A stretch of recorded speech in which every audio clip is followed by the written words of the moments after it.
এনাকে আমার খুব ভালো লাগে, এইটুকু বলছি, খুব ভালো লাগে এনাকে। একটা মানুষ একদিন নাটক করতে পারে, দুদিন নাটক করতে পারে, 4 দিন নাটক করতে পারে, 30 বছর ধরে কেউ নাটক করতে পারে না। তো ওর মধ্যে সেই কখনো ওই ব্যাপারটা ছিল না। অভিষেককে ভালো লাগে বলেছিলেন রঞ্জিত মল্লিক। মাত্র 2.5 মাসে সংসদ জীবনে ইতি কোয়েলের। এখন প্রশ্ন তুলেছেন নেটিজেনরা, কত টাকার বিনিময়ে মেয়ে কোয়েলকে নামিয়েছিলেন রঞ্জিত মল্লিক। এমনকি কোয়েলের ইস্তফার দিন লাইভে এসে ক্ষোভ উগড়ে দিলেন মমতা ব্যানার্জি। দেখলাম আর একজন এমপি, চলচ্চিত্র শিল্পী, ভালো শিল্পী, তাকে আমি সম্মান করি, তিনি গেছেন বিজেপির কোনো একটা নেতার সাথে মিটিং করে রিজাইন করতে।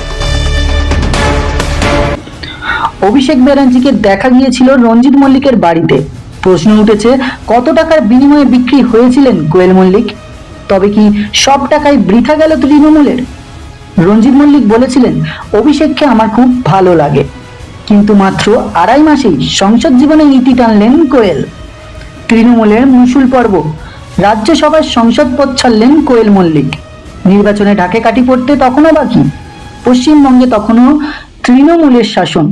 14 জানুয়ারি সন্ধ্যায় হঠাৎই রঞ্জিত মল্লিকের বাড়িতে হাজির হয়েছিলেন তৃণমূলের সর্বভারতীয় সাধারণ সম্পাদক অভিষেক ব্যানার্জি।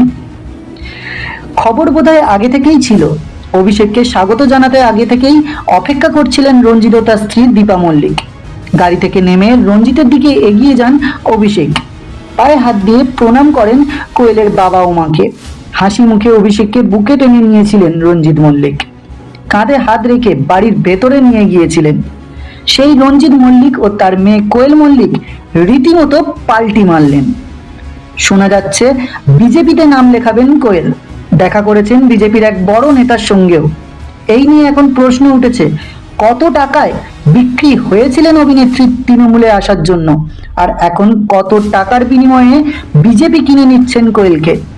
এমনই হাজারো প্রশ্ন তুলেছেন নেটিজেনরা। তো বন্ধুরা, আপনার কোয়েল মল্লিক ও রঞ্জিত মল্লিককে নিয়ে কি মতামত তা অবশ্যই কমেন্ট করে জানাবেন। ভিডিওটি ভালো লাগলে লাইক ও শেয়ার করবেন এবং নতুন নতুন ভিডিও পেতে অবশ্যই চ্যানেলটি সাবস্ক্রাইব করবেন। ভিডিওটি শেষ পর্যন্ত দেখার জন্য অনেক ধন্যবাদ।